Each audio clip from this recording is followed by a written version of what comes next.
Hello friends, नमस्ते प्रणाम। हमारे चैनल में आप सभी फ्रेंड्स का स्वागत है और अभिनंदन है। तो हम लोग बहुत ही दर्द भरा कजरी गीत लेकर आए हैं जो राम वनवास पर है। हाँ, और सीता माता पर है। आप लोगों को अच्छा लगेगा तो लाइक शेयर सब्सक्राइब जरूर कीजिएगा और कमेंट बॉक्स में ज़रूर बताइएगा कि ये गीत आप लोगों को कैसा लगा।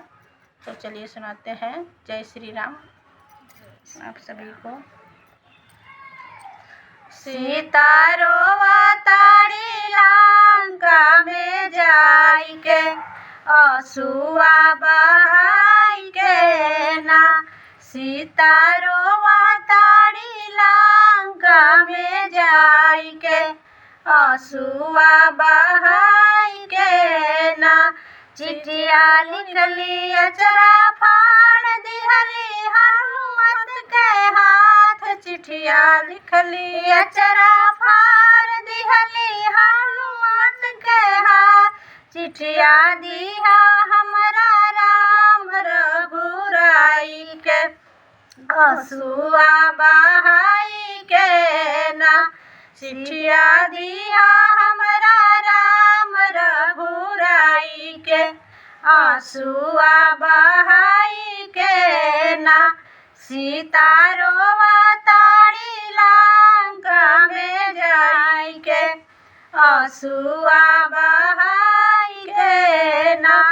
रावण बगिया में आवे नीति हमें ढेरावे। रावण बगिया में आवे नीति हमें ढेरावे।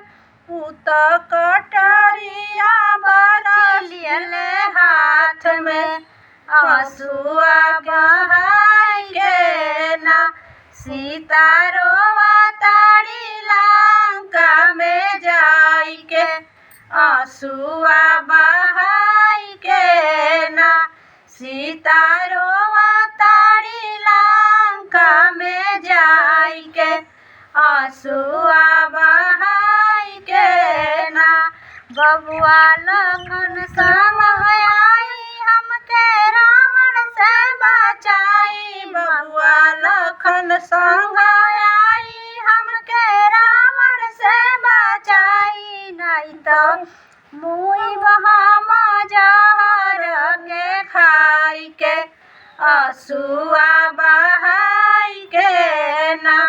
नहीं तो मुआ हम जहर के खाई के असुआ बहाई के ना।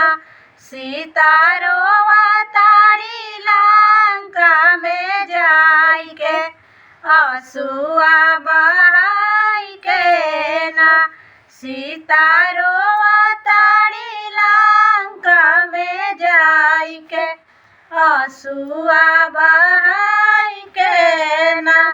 चिट्ठिया पढ़े रघुबर नैना से बरसे झरझर लोर। चिट्ठिया पढ़े रघुबर नैना से बरसे झरझर लोर। सीता दोहा के लियाई लंका जा। सीता तोहा के लियाई लंका गिराई के असुआ बहाई के ना। सीता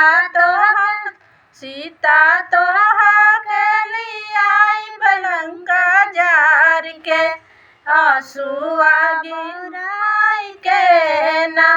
सीता रोवताड़ी लंका में जाई के असुआ गिराई के ना।